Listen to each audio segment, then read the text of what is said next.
नमस्कार, 20 मिनट में 20 खबर में आपका स्वागत है। आपके साथ मैं हूं सुमित गुप्ता। अगले 20 मिनट में हम आपको देश दुनिया की 20 ऐसी खबरें बताने वाले हैं जो इस वक्त न केवल सुर्खियों में हैं बल्कि दिलचस्प और अहम भी हैं। तो चलिए शुरू करते हैं 20 मिनट में 20 खबरों का सिलसिला। सबसे पहले देखते हैं राजस्थान की कौन कौन सी खबर इस वक्त अहम है। सोमवार की शाम और रात को आई धूल भरी आंधी और बारिश की वजह से प्रदेश के कई इलाकों में जनजीवन अस्त व्यस्त हो गया। तूफान का सबसे ज्यादा असर श्री गंगानगर जिले में देखने को मिला है, जहां तूफान की वजह से पदमपुर के 3RB के ईंट भट्टे पर भीषण आग लग गई। इस आग की वजह से सूखे गुने की बड़ी ढेरी जलकर खाक हो गई। श्री गंगानगर के ही चुनावगढ़ क्षेत्र के 26 जीजी ढाड़ी लिंक रोड पर एक बाइक सवार के ऊपर पेड़ गिर गया, जिससे उसकी मौके पर ही मौत हो गई। मौके पर पहुंचे लोगों का कहना है कि जोदेवाल का रहने वाला ये बाइक सवार कहीं जा रहा था कि अचानक आई आंधी की वजह से ये पेड़ उसके ऊपर आ गिरा। सोमवार की देर रात आई आंधी की वजह से श्री गंगानगर के पदमपुर में 20 बीबी के पास डीटी नहर पर एक पेड़ के गिर जाने से नहर टूट गई। नहर के टूटने से आसपास के खेत पूरी तरह से जलमग्न हो गए। इतना ही नहीं, इस क्षेत्र में मूंगफली की फसल को भी काफी नुकसान पहुँचा है। ये देख सकते हैं कि किस तरह से ये 3 मंजिला 4 मंजिला बिल्डिंग है, लेकिन किस तरह से तूफान ने इसके ऊपर अपना कहर बरपाया है। आप देखिए पूरी तरह से ये बिल्डिंग डैमेज हो चुकी है। बाहर जो इसके एक्सटीरियर में जो भी कंस्ट्रक्शन हुआ था वो सारा डैमेज हो चुका है। श्री गंगानगर के साथ साथ आंधी का कहर अलवर में भी देखने को मिला। पिछले 3 दिनों में यहाँ आंधी और बारिश की वजह से अकेले नीमराणा इलाके में करीब 118 बिजली के पोल और 25 ट्रांसफार्मर क्षतिग्रस्त हो गए हैं, जबकि सैकड़ों पेड़ गिर गए हैं। वीडियो तो हमारे काफ़ी फॉल्ट हुए थे और डैमेज भी हुआ है। जैसे हमारे अलवर सिटी के अंदर लगभग 65 पोल और 5 ट्रांसफार्मर डैमेज हुए हैं।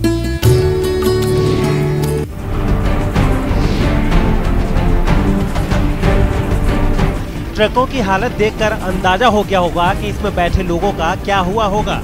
सड़क हादसे की ये तस्वीरें प्रतापगढ़ से आई हैं, जहां नेशनल हाईवे 56 पर 3 ट्रकों की टक्कर हो गई।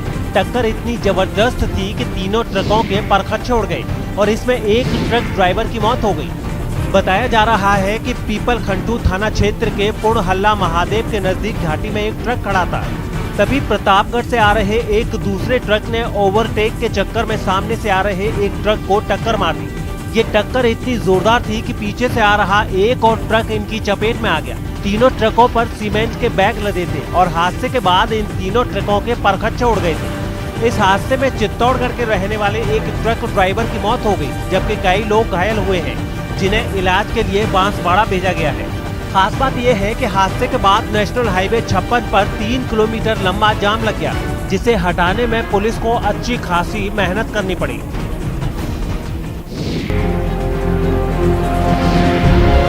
जयपुर में लॉकडाउन के नियमों को तोड़कर जनाजे में जुटे उन लोगों के खिलाफ केस दर्ज कर लिया गया है जो एक धर्म गुरु की मौत के बाद उनको अंतिम विदाई देने के लिए जमा हो गए थे। धर्म गुरु को विदाई देने आए सैकड़ों लोगों ने न केवल कोरोना नियमों की धज्जियां उड़ाई थी, बल्कि जनाजे को कंधा देते हुए कब्रिस्तान की तरफ भी गए थे। हैरानी की बात यह है कि पुलिस वालों के रहते शहर की कई सड़कों से होकर लोगों का ये हुजूम गुजरता रहा। कुछ इलाकों में तो भीड़ इतनी बढ़ गई कि सड़कों पर पांव तक रखने की जगह नहीं बची। वहां लागू लॉकडाउन का उन्होंने जरा भी ख्याल नहीं रखा। गलियों और चौराहों पर तो जनाजे को कांधा देने की होड़ सी मच गई। सोशल डिस्टेंसिंग तो छोड़िए, वहां मौजूद कई लोगों ने मास्क पहनना तक जरूरी नहीं समझा और जब पुलिस वालों ने उन्हें समझाने की कोशिश की तो वो लोग उनसे भी उलझ पड़े। इसके बाद किसी तरह मामले को शांत किया गया। बताया गया है कि इस जनाजे में इलाके के 2 विधायक भी शामिल हुए। हालांकि बाद में पुलिस ने इस मामले से जुड़े कई लोगों पर मुकदमा दर्ज कर लिया। भरतपुर से डराने वाला एक वीडियो सामने आया है। वहां 7 फीट लंबे सांप को पकड़ने में वन विभाग के लोगों के पसीने छूट गए। भरतपुर के इस कोविड केयर सेंटर के दफ्तर में घुसे धामिल सांप को देखने के बाद उसकी खबर वन विभाग को दी गई, जिसके बाद वो लोग पूरी तैयारी के साथ उसे पकड़ने के लिए पहुंच गए। कुछ देर में ही एक कमरे में छिपे सांप को काबू में करने की कोशिश शुरू कर दी गई। धामिल सांप काफी बड़ा और खतरनाक था, इसलिए टीम का एक सदस्य कमरे में पहले दाखिल हुआ और फिर उसे स्टिक की मदद से पकड़ लिया। इसके बाद सांप को शांत कर बोरे में कैद करने की कवायद शुरू की गई। इसमें थोड़ा वक्त लग गया क्योंकि वो सांप पूरी तरह काबू में नहीं आ रहा था। हालांकि कुछ ही देर बाद सांप पकड़ने वाली टीम के 2 लोगों ने सावधानी बरतते हुए उसे एक बोरे में बंद कर दिया। कॉलेज में निकला महिला पॉलिटेक्निक कॉलेज। सांप के पकड़े जाने के बाद वहां दहशत से भरे लोगों ने भी राहत की सांस ली।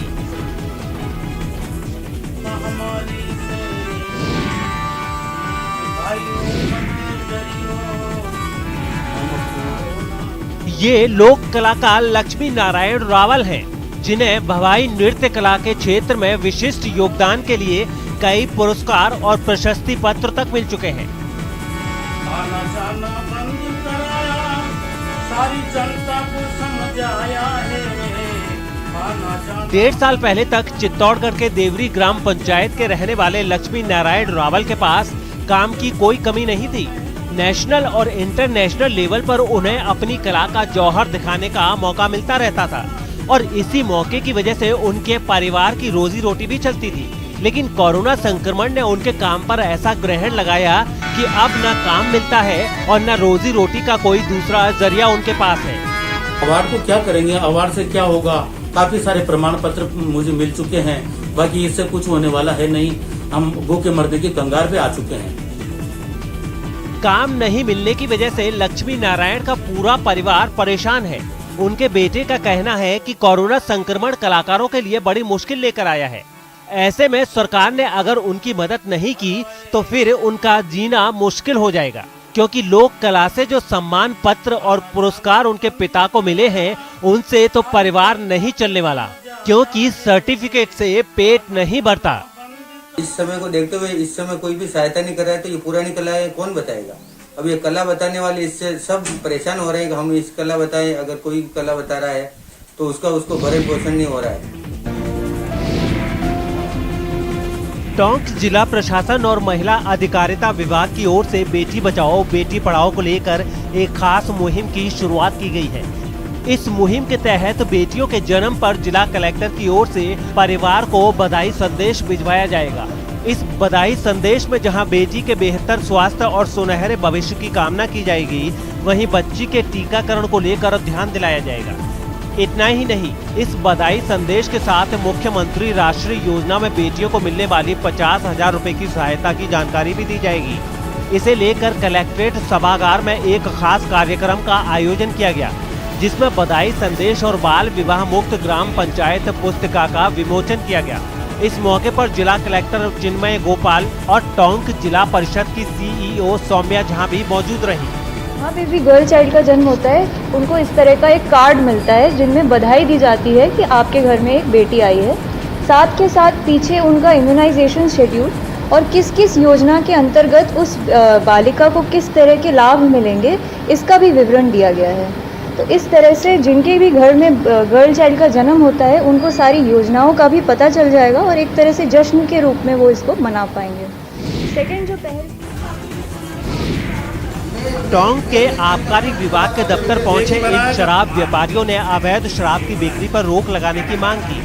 साथ ही ये व्यापारी आबकारी विभाग के अधिकारियों पर गंभीर आरोप लगाते हुए अपनी अपनी दुकानों की चाबियां डीईओ की टेबल पर रखकर चले गए। इन शराब व्यापारियों का आरोप है कि आबकारी विभाग के अधिकारी अवैध शराब की बिक्री रोकने के बदले लाइसेंस वाली दुकानों पर कार्रवाई कर रहे हैं। दुकानें चल रही है जिनके लिए कई बार कह दिया, वहाँ पे भी अगर कार्रवाई करते हैं तो 20-25-30 लाख रुपए माल अवैध भरा हुआ है, मगर वहाँ नहीं जाएंगे, सीधा जाएंगे वैध दुकान पे। अवैध पे कोई कार्रवाई नहीं होती। बिले की देखे तो बिले की बेच रहा है और हमारी गारंटी पूर्ति नहीं हो पाई। अभी में हमें 80 लाख रुपए का माल उठाना है। गारंटी दुकानों की कोई सेल नहीं आ रही। दुकानों पे सेल नहीं आएगी तो हम गारंटी कहाँ से पूरी करेंगे सर? और हमें नाजायज परेशान किया जा रहा है। व्यापारियों के इतने गंभीर आरोपों को लेकर आबकारी विभाग के डीईओ और निरीक्षक के सामने कोई जवाब नहीं था। वो बस कार्रवाई करेंगे की रट लगाते रहे, जबकि ये व्यापारी ये कहते रहे कि पिछले साल के लाइसेंस पर जो लोग अब तक शराब बेच रहे हैं वो उनका नाम और पता बता रहे हैं, लेकिन डीईओ खामोश रहे। 11 बजे बाद जो भी शराब बेचता सब पे कार्रवाई होती है। स्टेट गवर्नमेंट की यही गाइडलाइन है। 11 बजे बाद जो भी बेचता है उस पर कार्रवाई होती है। ये उनकी इच्छा है कि माल उठाएंगे कि नहीं उठाएंगे तो बकाया वसूल की जाएगी। अब यहाँ 11 बजे के बाद में जिन जिन दुकानों से सेल हुई है, जिनसे बिक्रियाँ कर रहे हैं, उनके खिलाफ अगर हम हमारा राजकार्य कर रहे हैं, केस बना रहे हैं इनसे, ये हमसे नाराज हो रहे हैं और कह रहे हैं कि हम दुकानें नहीं चलाएंगे। तो हम अपना राजकार्य कर रहे हैं। दरअसल लॉकडाउन के दौरान भी टोंक के कई जगहों पर 11 बजे के बाद भी शराब बिक्री हो रही है और ये वो दुकानें हैं जिनके पास लाइसेंस ही नहीं है। इसी को लेकर यहाँ बवाल मचा हुआ है। Indian farmers fertiliser cooperative limited यानी इफ्को ने नैनो यूरिया लिक्विड से पर्दा हटा दिया है। बताया जा रहा है कि ये पहली बार है जब दुनिया में नैनो यूरिया लिक्विड तैयार किया गया है। बताया ये भी जा रहा है कि नैनो यूरिया लिक्विड से फसलों की पैदावार बढ़ेगी, जिससे किसानों की आमदनी में बढ़ोतरी होगी। खास बात यह है कि एक बोरी यूरिया खाद की जगह आधे लीटर की नैनो यूरिया की बोतल ही किसानों के लिए काफी होगी। दरअसल नैनो यूरिया का मतलब है कि इसे बहुत छोटे आकार में ज्यादा क्षमता के साथ तैयार किया गया है। इसको नैनो यूरिया तरल की 500 मिलीमीटर की एक बोतल सामान्य यूरिया के कम से कम एक बैग यानी बोरी के बराबर होगी। इसके प्रयोग से किसानों की लागत कम होगी। नैनो यूरिया लिक्विड का आकार छोटा होने की वजह से इसके परिवहन और भंडारण की लागत भी काफी कम हो जाएगी। सोमवार को इफ्को की ऑनलाइन ऑफलाइन मोड में हुई 50वीं वार्षिक आम बैठक में नैनो यूरिया लिक्विड का ऐलान किया गया। नैनो यूरिया पौधों को नाइट्रोजन पोषक तत्व प्रदान करता है। यह नैनो टेक्नोलॉजी से बनाया गया उत्पाद है। इसकी खास फीचर्स ये है कि जो साधारण यूरिया हम प्रयोग में लेते हैं उसकी तुलना में इसका surface area volume size ratio के कंपैरिजन में बहुत अधिक होता है। 20 मिनट में 20 खबर में आप देख लेते हैं कुछ दूसरे राज्यों की खबरें। भारत में सबसे पहले जो कोरोना का वेरिएंट मिला था उसका नाम सोमवार को विश्व स्वास्थ्य संगठन ने डेल्टा वेरिएंट रख दिया है। भारत में 12 मई को इस वेरिएंट की पहचान B.1.617 से की गई थी। दरअसल कोरोना वेरिएंट के अस्तित्व को लेकर विवाद के बीच विश्व स्वास्थ्य संगठन ने कोरोना यानी SARS-CoV-2 के मुख्य वेरिएंट के नामों को पुकारने और याद रखने के लिहाज से आसान नामकरण किया है। कोरोना के लिए जिम्मेदार वायरस का नामकरण ग्रीक अल्फाबेट का इस्तेमाल करते हुए किया गया है। ये नाम व्यापक रायशुमारी और समीक्षा के बाद तय किए गए हैं। WHO ने इसके लिए विश्व भर के एक्सपर्ट ग्रुप को ऐसा करने के लिए कहा था। इसमें वो लोग भी मौजूद थे जो नेमिंग सिस्टम के एक्सपर्ट हैं। साथ ही नोमेनकल्चर, वायरस टॉक्सोनोमिक एक्सपर्ट्स, रिसर्च और राष्ट्रीय प्राधिकरण भी इसमें शामिल हैं। WHO उन वेरिएंट्स के लिए लेबल असाइन करेगा जिन्हें वेरिएंट ऑफ इंसिडेंट या वेरिएंट ऑफ कंसर्न के रूप में नामित किया गया है। भारत में अक्टूबर 2020 में मिले कोरोना वेरिएंट B.1.617.2 G/452R.V3 का नाम डेल्टा वेरिएंट रखा गया है, जबकि भारत में ही मिले वायरस के दूसरे स्ट्रेन B.1.617.1 का नाम कप्पा रखा गया है। ब्रिटेन में साल 2020 के सितंबर महीने में मिले वेरिएंट का नाम अल्फा रखा गया है। वहीं साउथ अफ्रीका में मिले वेरिएंट का नाम बीटा रखा गया है। WHO ने ब्राजील में बीते साल नवंबर के महीने में मिले स्ट्रेन का नाम गामा रखा था। US में मिले स्ट्रेन का नाम एप्सिलॉन और फिलीपींस में इस साल जनवरी में मिले स्ट्रेन का नाम थीटा रखा गया है। आपको बता दें कि भारत में मिले कोरोना वेरिएंट को लेकर विवाद हुआ था। हाल ही में सरकार ने सोशल मीडिया कंपनियों से कहा था कि वो अपने प्लेटफॉर्म से किसी भी ऐसे कंटेंट को तुरंत हटा दें जिसमें कोरोना वायरस के वेरिएंट को इंडिया के नाम से जोड़कर लिखा गया था।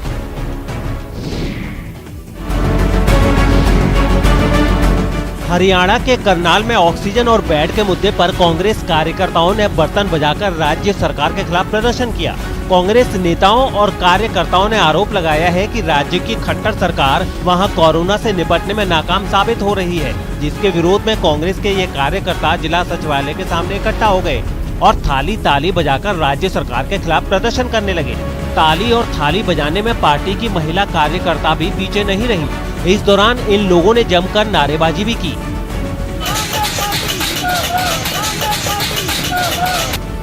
सड़क पर उतरे कांग्रेस कार्यकर्ताओं ने आरोप लगाया कि राज्य सरकार की लापरवाही की वजह से वहां के हालात बद से बदतर हो गए। हमारे हजारों लोग तड़प तड़प के मर गए तो सीएम कहीं नजर नहीं आए। इस दौरान कांग्रेस की ओर से राज्यपाल के नाम SDM को एक ज्ञापन भी सौंपा गया।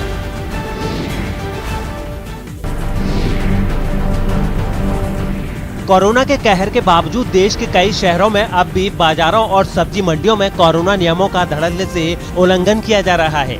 पंजाब के लुधियाना और गुजरात के भावनगर से कुछ ऐसी ही तस्वीरें सामने आई। कोरोना के खतरे को देखते हुए पंजाब में जहां 10 जून तक लॉकडाउन जैसी पाबंदियां लागू हैं, वहीं गुजरात में भी सख्ती बरकरार है। लेकिन इसके बाद भी कुछ लोग सुधरने को राजी नहीं दिख रहे। पंजाब के लुधियाना के सब्जी मंडी से आई इन तस्वीरों ने तो डरा दिया। वहां सब्जी खरीदने के लिए लोगों की भीड़ ऐसी उमड़ी कि पैर रखने तक की जगह नहीं बची। मंडी में जिधर भी नजर गई वो लोगों से खचाखच भरी दिखाई दी। तय दूरी तो छोड़िए, वहां मौजूद ज्यादातर लोगों ने मास्क पहनना तक जरूरी नहीं समझा। चाहे वो ग्राहक हो या व्यापारी, सभी कोरोना नियमों का मजाक उड़ाते दिखे। माल तो भाई बेचना पड़ता है हमको भी, रोटी तो खानी है हमने। इस मंडी में मौजूद लोग सब्जी खरीदने के लिए इतने बेसब्र दिखे कि उन्होंने अपनी जान तक की परवाह नहीं की। वो एक दूसरे को धक्का मारते हुए मंडी में बेपरवाह घूमते नजर आए। यही नहीं, वहाँ मौजूद एक महिला तो मास्क पहनने की सलाह देने पर ही भड़क गई। सबके लिए है, एक के हमारे लिए नहीं, सारे के लिए। गुजरात के भावनगर से भी कुछ ऐसी ही हैरान और परेशान करने वाली तस्वीरें सामने आई। यहाँ का हाल तो लुधियाना से भी बदतर दिखाई दिया। ये तस्वीरें एक दिन पहले वहाँ लगे रविवार बाजार की हैं। आलम ये था कि लोग सामान खरीदने के लिए घरों से तो निकले, लेकिन कोरोना नियमों को ताक पर रख दिया। सोशल डिस्टेंसिंग नाम की तो कोई चीज यहाँ नजर नहीं आई। हाँ, बाजार में मौजूद ज्यादातर लोग मास्क पहने जरूर दिखाई दिए। गुजरात के वडोदरा में एक वाटर पार्क में उस वक्त अफरा तफरी मच गई जब पुलिस ने वहां छापा मारा। गुजरात में कोरोना की वजह से वाटर पार्क खोलने पर पाबंदी है। आरोप है कि इसके बावजूद बिना इजाजत के ये वाटर पार्क खोला गया था, जिसकी जानकारी मिलते ही पुलिस की एक टीम ने उस वाटर पार्क पर एक्शन लिया। खास बात यह है कि जब पुलिस वाले वहां पहुंचे तो वहां अच्छी खासी तादाद में लोग गर्मी से छुटकारा पाने के लिए ठंडे पानी में डुबकियां लगा रहे थे। इन लोगों में बच्चे भी शामिल दिखे, जिनके लिए पानी एक खेल बन गया। भगदड़ तब मची जब इन लोगों की नजर पुलिस वालों पर पड़ी। पुलिस को देखते ही वो घबरा गए। पुलिस वालों ने उन्हें वहां से जाने की हिदायत दी, जिसके बाद वो वाटर पार्क कुछ ही देर में खाली हो गया। स्विमिंग पूल नो मोज माणी रह्या हता ए 30 सैलाणीओनी धरपकड़ करी हती। लोगों को भेजने के बाद पुलिस का डंडा उस वाटर पार्क के मालिकों पर चला। पुलिस वालों ने कोरोना निर्देश तोड़ने के आरोप में 3 लोगों को हिरासत में ले लिया और उन्हें अपने साथ थाने ले गए।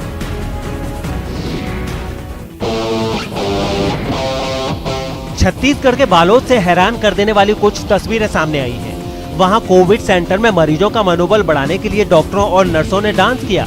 बताया गया है कि इस तरह की पहल का मरीजों पर अच्छा असर देखने को मिल रहा है और यही वजह है कि अस्पतालों में रिकवरी रेट में भी काफी सुधार हुआ है, जिसे देखते हुए बालोद के इस कोविड सेंटर में भी डॉक्टरों और नर्सों ने यही तरीका अपनाया। उन्होंने कोरोना के मरीजों के सामने जमकर डांस किया ताकि इस महामारी से उनकी घबराहट दूर हो सके और वो खुद को अकेला ना समझे। हमारा ये वक्त हमारा, जो एक बार गया तो आए ना दोबारा। इस डांस कार्यक्रम की वजह से थोड़ी ही देर में इस वार्ड का माहौल बदल गया। ऑक्सीजन सिलेंडरों से घिरे मरीजों में हिम्मत आ गई और वो बेड पर लेटे लेटे ही डॉक्टरों और नर्सों का साथ देने लगे। इसके बाद स्वास्थ्य कर्मी एक एक कर मरीजों के पास गए और उनका हाथ पकड़कर उन्हें अपने साथ खूब झुमाया। इससे पहले एक दूसरे वार्ड में अस्पताल के कुछ कर्मचारी प्रार्थना करते हुए भी नजर आए। जियो तो इस पल ऐसे जियो जैसे कि आखिरी हो। डॉक्टरों और नर्सों का डांस करने वाला ये वीडियो सोशल मीडिया पर भी जमकर वायरल हो रहा है।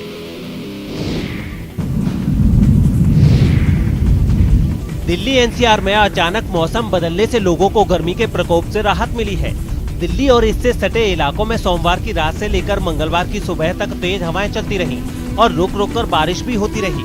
दिल्ली से सटे नोएडा के कई इलाकों में कई घंटों तक धूल भरी आंधी चली और बाद में तेज बारिश ने पूरे शहर को भिगो दिया। वहीं दिल्ली के कई हिस्सों में तेज हवा चलने से कई जगहों पर सड़कों पर पेड़ गिर गए। सेंट्रल दिल्ली के दीनदयाल उपाध्याय मार्ग, नई दिल्ली के मंडी हाउस और अकबर रोड के अलावा उत्तरी और पूर्वी दिल्ली के इलाकों में पेड़ गिरने की खबरें सामने आई हैं। हालांकि कई घंटों तक हुई बारिश की वजह से दिल्ली एनसीआर का मौसम सुहावना हो गया है। तापमान में गिरावट दर्ज होने के साथ साथ उमस भरी गर्मी से बड़ी राहत भी मिली है। वहीं मौसम विभाग के पूर्व अनुमान के अनुसार राजधानी के 2-3 जून को आसमान में बादलों के पहरों के बीच बूंदाबांदी हो सकती है।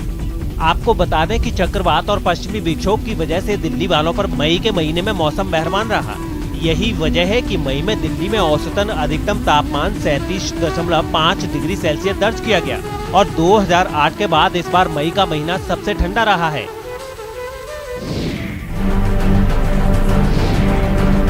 जम्मू कश्मीर के उधमपुर में जंगल में लगी आग के रिहायशी इलाकों तक पहुंचने का खतरा पैदा हो गया था, जिसके बाद वायुसेना को मोर्चा संभालना पड़ा।